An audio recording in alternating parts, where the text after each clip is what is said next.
बिस्मिल्लाहिर्रहमानिर्रहीम, अस्सलाम वालेकुम। मैं हूं ईसा नकवी। हफ्ता 15 अगस्त का आगाज हो गया। इस वीडियो में हम बात करेंगे दो पुरअसरार जहाज़ों की 3 पुरअसरार लैंडिंग्स के बारे में। एक जहाज़ जो परवाज भरता है बैक टू बैक 2 दिन मुत्तहिदा अरब अमारात से और लैंड करता है तेहरान में, और फिर एक जहाज़ है जिसने तुर्की से परवाज भरी, टेक ऑफ किया और लैंड किया बरतानिया में। ये जो खास तौर पर बरतानिया में लैंड करने वाला जहाज़ है, अब ये डोनाल्ड ट्रंप अमरीकी सदर के खिलाफ एक बड़ा और तगड़ा स्कैंडल बन गया। और ये जो दोनों जहाज़ हैं और इनकी 3 पुरअसरार लैंडिंग्स हैं, इस वक्त आलमी मीडिया में हेडलाइंस बना रही हैं। आपको मालूम है कि आज ईरान के खिलाफ अमरीका, इसराइल और उसके इत्तहादियों की जंग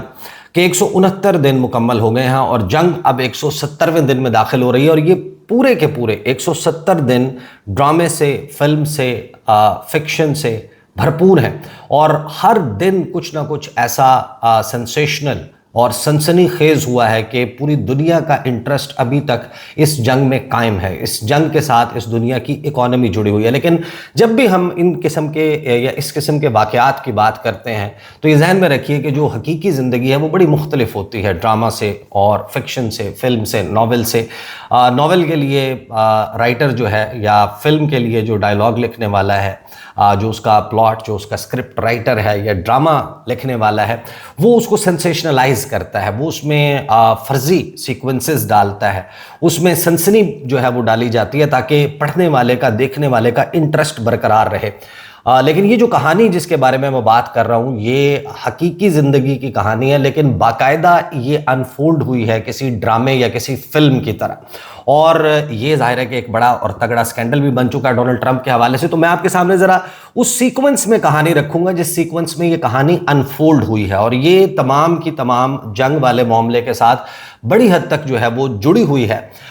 इस कहानी में आगे चलकर मैं एक्सप्लेन करूंगा कि ये जो कैरोलिन लेविट है, इसका मामला कैसे आया और ये स्कैंडल का हिस्सा कैसे बनी। अब कैरोलिन लेविट कौन है? वो वाइट हाउस की तर्जुमान है, यंगेस्ट प्रेस सेक्रेटरी है। किसी भी अमरीकी सदर की इतनी कम उम्र प्रेस सेक्रेटरी नहीं रही। अभी वो 28 साल की है, 24 अगस्त को वो 29 साल की हो जाएगी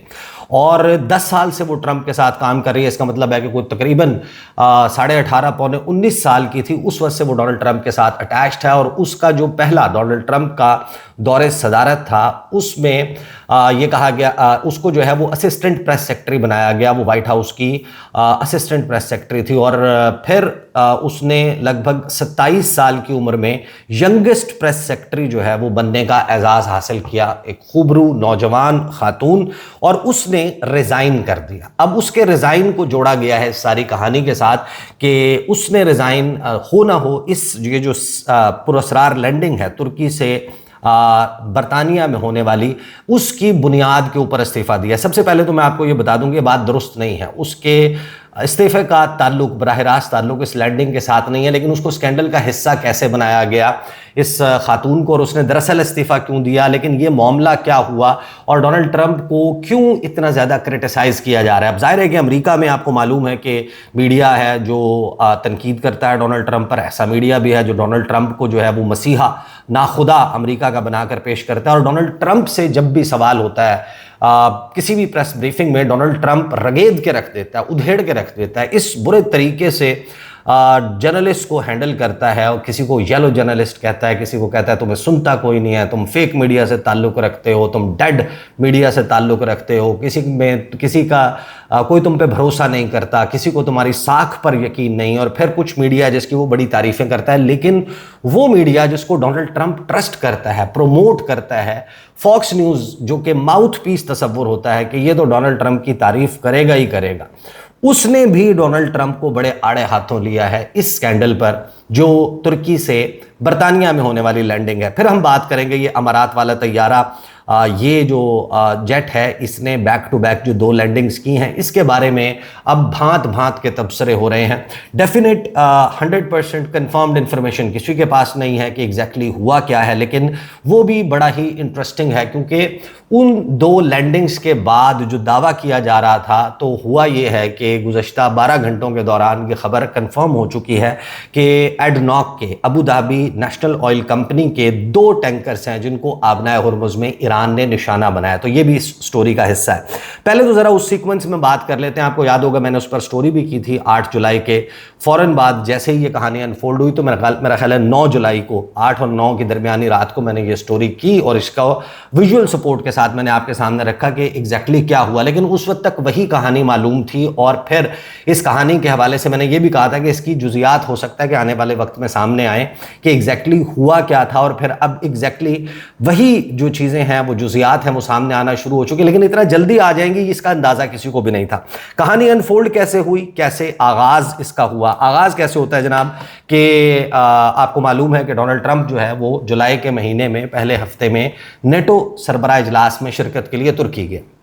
तुर्की में उसकी बहुत सारी मीटिंग्स हुई और इस दौरान ईरान और अमेरिका के दरमियान जंग दोबारा छिड़ गई, दोबारा एस्केलेशन हो गई, बमबारी शुरू हो गई। ईरान हमले कर रहा था, ईरान पर जवाबी हमले हो रहे थे, ये सारा मामला चल रहा था। और डोनाल्ड ट्रंप ने अचानक से जब उसकी वापसी का वक्त आया, वो वहाँ गया था उस जहाज़ में, एयरफोर्स 1।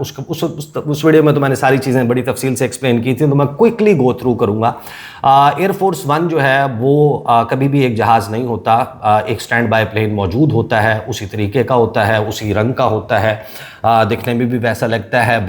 यानी कि बैक वक्त ये 2 जहाज़ जो हैं वो अमरीकी सदर के साथ प्रवास करते हैं। इनको फ्लाइंग वाइट हाउस कहा जाता है। इसमें तकरीबन वो तमाम फैसिलिटीज़ मौजूद होती हैं जो डोनाल्ड ट्रंप को अपने ओवल ऑफिस में, बैजवी दफ्तर में, वाइट हाउस में अवेलेबल होती हैं। टेलीफोन कॉल से लेके, सेटेलाइट से लेके, उसमें टेलीविज़न स्क्रीन से लेके, ज़मीन पर राब्तों से लेके, उसकी हिफाजत के लिए, उसमें खाने पीने के इंतज़ामात से लेके, उसके अंदर जो है वो मीटिंग्स, बोर्ड रूम, रेस्ट करने के लिए, सोने, जागने, नहाने, खाने पीने, हर चीज़ की जो है वो फैसिलिटी मौजूद है। इसलिए इसको फ्लाइंग वाइट हाउस कहा जाता है। तो बड़ा ही ज़बरदस्त प्लेन है और इसकी सिक्योरिटी के लिए सबसे ज़्यादा एहतमाम किया जाता है। और ये वो जहाज़ है जिसके इलेक्ट्रॉनिक्स का जो निज़ाम है वो अगर कोई एटमी हमला भी हो जाए उसमें भी मुतासर नहीं होता। और अगर इसके प्रवास भरने के बाद ज़मीन पर दस्तयाब तमाम की तमाम लैंडिंग स्ट्रिप्स तबाह हो जाए और इसके पास लैंडिंग की कोई जगह ना हो, तो भी ये इतने अरसे तक रिफ्यूलिंग के ज़रिए महवे परवाज़ रह सकता है कि जब तक नीचे नई एक लैंडिंग स्ट्रिप जो है वो तामीर ना कर ली जाए। और यहाँ पर बैठकर बाकायदा अमरीकी सदर उसी तरीके से ऑपरेट कर सकता है जैसे वो ज़मीन पर बैठकर वाइट हाउस में बैठ के अमरीका को चला सकता है और उसकी डिसीजन मेकिंग कर सकता है। तो इन तमाम फैसिलिटीज़ वाले जहाज़ के ऊपर डोनाल्ड ट्रंप जो है वो तुर्की पहुंचा, लेकिन उससे कुछ वक्त पहले, चंद माह पहले जो है वो कतर की तरफ से बोइंग 737 एक जहाज़ जो है वो एयरफोर्स 1 के लिए गिफ्ट किया गया और उसके ऊपर कई $100 मिलियन लगाकर उसको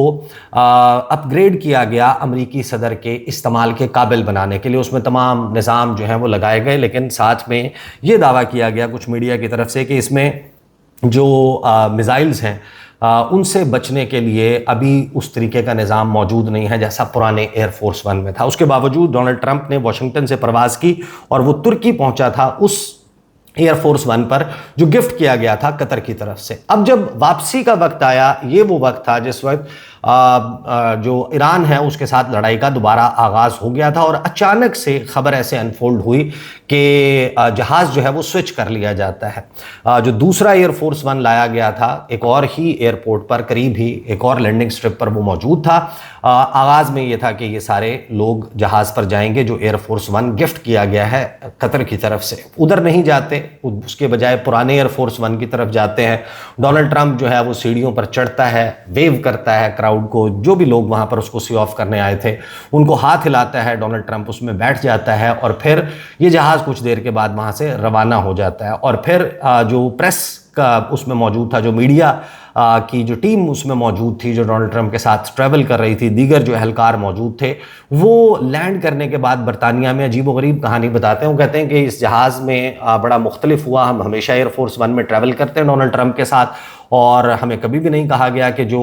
विंडोज़ के शटर्स हैं उनको नीचे कर लिया जाए टेक ऑफ के वक्त। टेक ऑफ के वक्त तो ये शटर्स जो है वो ऊपर रखे जाते हैं जिन लोगों ने ट्रैवल किया है। एयर ट्रैवल किया उनको मालूम है कि जब आप जहाज़ में बैठते हैं तो प्रवास से पहले आपके विंडो के शटर्स जो हैं वो आपको नीचे करने की इजाज़त नहीं होती। जब एयरबोर्न हो जाता है, जब जहाज़ एक ख़ास बुलंदी पर पहुंच जाता है, उसके बाद ही आपके विंडोज़ के शटर आप नीचे कर सकते हैं। तो इन्होंने कहा कि बड़ा मुख्तलिफ हुआ और डोनाल्ड ट्रंप ने, शायद इसको कोई ख़तरा था, डोनाल्ड ट्रंप ने वहाँ लैंड करने के बाद कहा कि मुझे तो किसी ने नहीं कहा,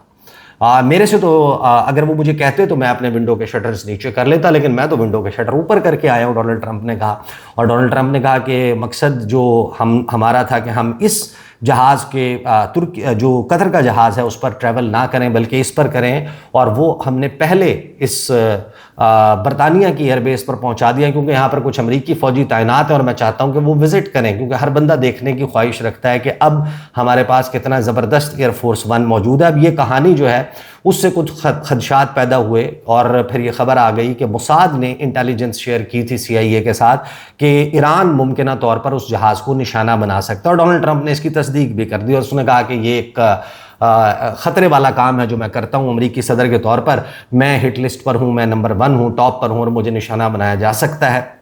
ईरान की तरफ से। लिहाजा सीक्रेट सर्विस जो है, जो मेरी सिक्योरिटी में मामूर लोग हैं, जो CIA है, उसने मेरी सिक्योरिटी के एहतमाम के लिए जहाज़ स्विच किया। अब ये कहानी दब गई और बैक बर्नर के ऊपर चली गई। अब कहानी क्या आती है और ये स्कैंडल किस तरीके से बन गया। अब कहानी आपको मालूम है कि अच्छा, ये वो खबर है जिसको आप किसी न किसी सोशल मीडिया प्लेटफॉर्म पर देख चुके होंगे, लेकिन इसका जो एंगल है जो बड़ा डिफरेंट है, जिसकी वजह से ये एक बहुत बड़ा स्कैंडल बन चुका है। ज़रा मैं आपके सामने उसकी तफसील रखता हूं कि जो जहाज के स्विच करने का मामला वो इतना सादा नहीं है। अब अमरीकी मीडिया ने ये खबर ब्रेक की और फिर इसकी भी तस्दीक हो गई कि हुआ ये कि डोनाल्ड ट्रंप को बज़ाहिर वो जो दूसरा एयरफोर्स वन था, कतर वाला नहीं जिसमें एक्चुअली ट्रैवल किया गया बाद में, यानी कि पुराना एयरफोर्स वन, उसकी सीढ़ियों से डोनाल्ड ट्रंप को चढ़ाया गया। वो जहाज़ उसने बोर्ड किया, उसने वहाँ पर मीडिया से ब्रीफली बात भी की और सबके सामने ये था कि डोनाल्ड ट्रंप उस जहाज़ में बैठा है। लेकिन फिर साथ ही उसमें एक केटरिंग ट्रक लगाया गया और डोनाल्ड ट्रंप को खामोशी से, चुपके से चंद लोगों के साथ उठाकर उस ट्रक में डाला गया। और उसी के अब आपने देखा होगा कि AI पर से जनरेटेड वीडियोस जो हैं वो सर्कुलेट कर रही हैं सोशल मीडिया पर, जिसमें उसको सहमा हुआ, डरा हुआ दिखाया जा रहा है और बड़े मीम्स उसके हवाले से बन रहे हैं, मजाक उड़ाया जा रहा है ईरानियों की तरफ से डोनाल्ड ट्रंप का। और सईद अब्बास इराक़ची ने तो यहाँ तक तबसरा कर दिया, उन्होंने कहा कि डोनाल्ड ट्रंप जो है वो जितना अमेरिका को नुकसान पहुँचा रहा है तो हम नहीं चाहेंगे कि हम डोनाल्ड ट्रंप को नुकसान पहुँचाएँ, क्योंकि डोनाल्ड ट्रंप मर गया, मारा गया तो फिर अमेरिका को वो नुकसान नहीं पहुँच सकेगा जो डोनाल्ड ट्रंप की वजह से अमेरिका को, यानी हमारे दुश्मन मुल्क को पहुंच रहा है। तो वो खबरें और वो सब चीज़ें आप देख रहे हैं। अब होता ये है कि डोनाल्ड ट्रंप जो है उसको एक और उस जो ट्रक है, केटरिंग ट्रक, उसमें शिफ्ट किया जाता है, वहाँ से उसको एक मिलिट्री प्लेन में शिफ्ट किया जाता है। डोनाल्ड ट्रंप फ्लाई करता है, डोनाल्ड ट्रंप लैंड करता है उसी बरतानिया की एयरबेस पर जहाँ पर ये एयरफोर्स वन लैंड करता है। फिर डोनाल्ड ट्रंप को दोबारा ट्रक में बिठाकर उस जहाज़ में जो है वो मुंतकिल किया जाता है। वो वहाँ से फिर मीडिया के साथ बात करता है और फिर वो पुराने वाली कहानी जो मैंने आपको बता दी। लेकिन ये जो कहानी है जैसे ही ये सामने आती है तो एक हंगामा खड़ा हो जाता है अमेरिका में। जो प्रेस के लोग हैं और जो जहाज़ पर मौजूद लोग थे कि बड़ा आसान तरीका था, अगर ऐसा कोई इम्कान मौजूद था कि अमरीकी सदर के तैयारे को निशाना बनाया जा सकता है, डोनाल्ड ट्रंप को टारगेट किया जा सकता है। अब तो डिटेल सामने आ चुकी है ना कि मोसाद ने बेसिकली ये इंटेलिजेंस रिपोर्ट जो है वो शेयर की थी CIA के साथ और डोनाल्ड ट्रंप के साथ कि आप जिस जगह पर मौजूद हैं, जहां से आपने प्रवास करना है तुर्की में, इस एयरपोर्ट के इर्द गिर्द, अंकारा के इर्द गिर्द, इस्तांबुल के इर्द गिर्द, इन मकामात के ऊपर इस तमाम एरिया में ईरानियन एजेंट्स मौजूद हैं और उनके पास जो शोल्डर माउंटेड मैन पैड्स होते हैं जिनको कोई भी बंदा, एक या दो बंदे मिलकर आसानी से ऑपरेट कर सकते हैं, मैन पैड्स के साथ,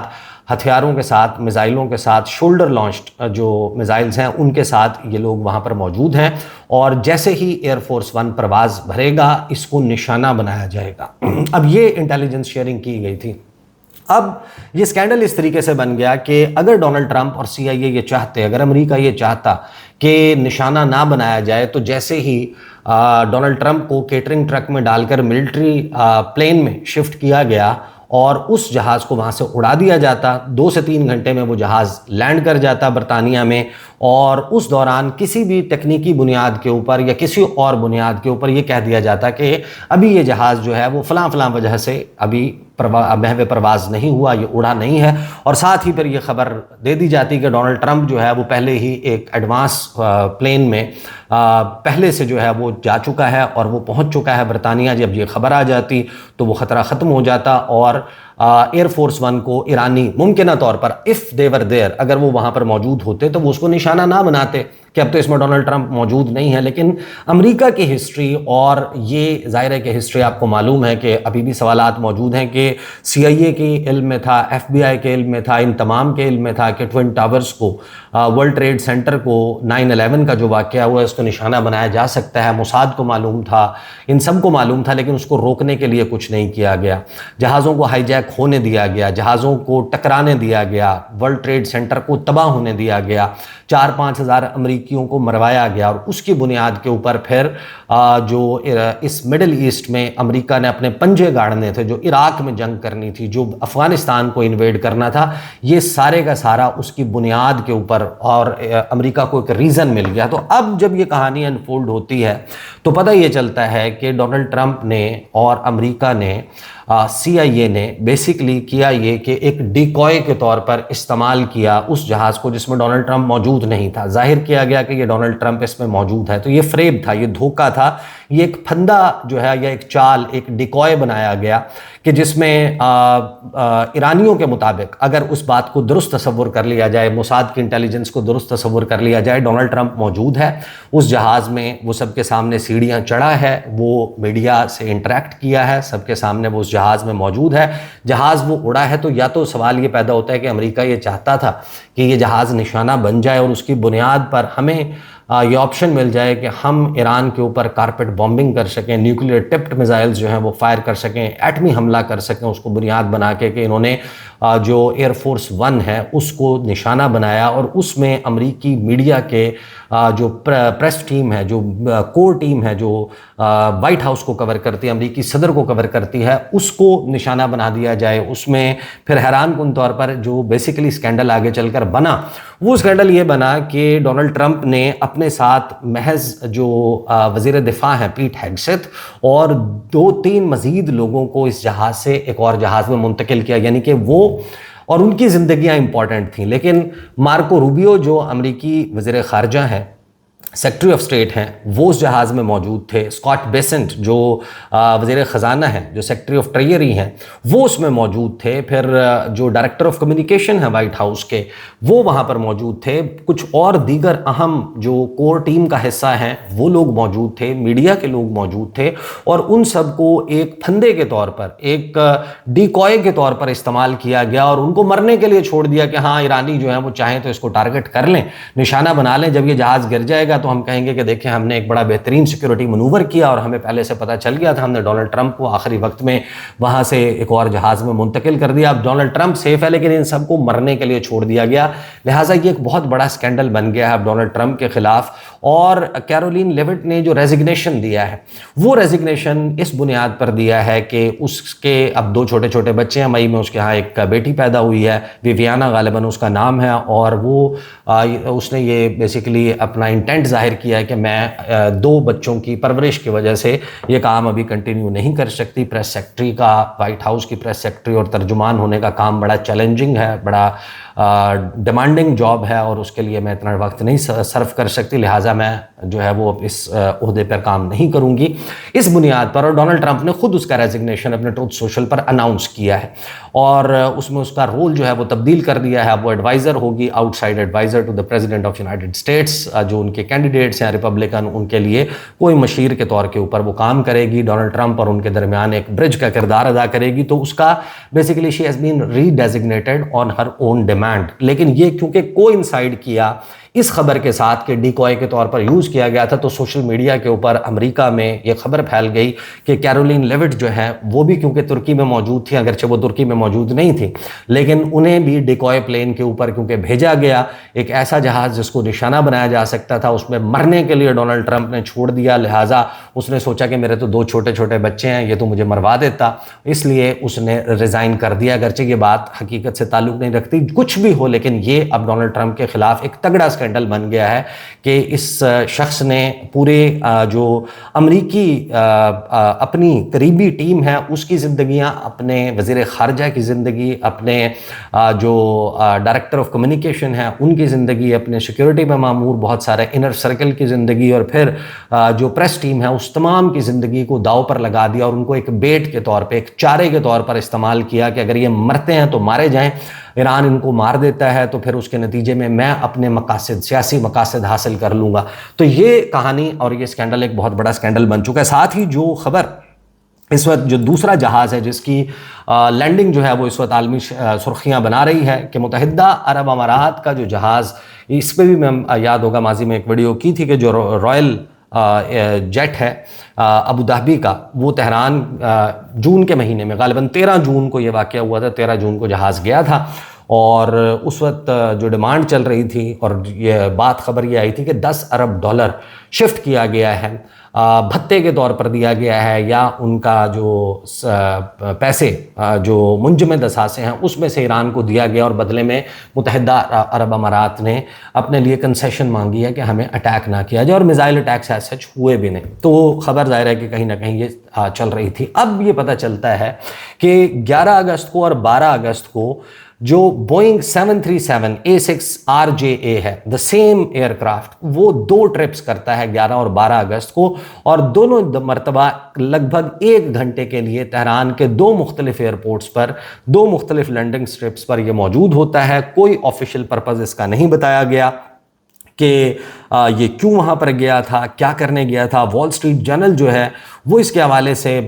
रिपोर्ट कर रहा है कि शायद इसका मकसद ये है कि डोनाल्ड ट्रंप जो है वो एक बैड डील की तरफ बढ़ रहा है, ईरान के ऊपर पैसे की बरसात की जा रही है। लेकिन जो खबरें अब सामने आ रही हैं, मुतअद्दिद जो मीडिया आउटलेट्स हैं, फॉर एग्ज़ाम्पल जो अनादुलो है,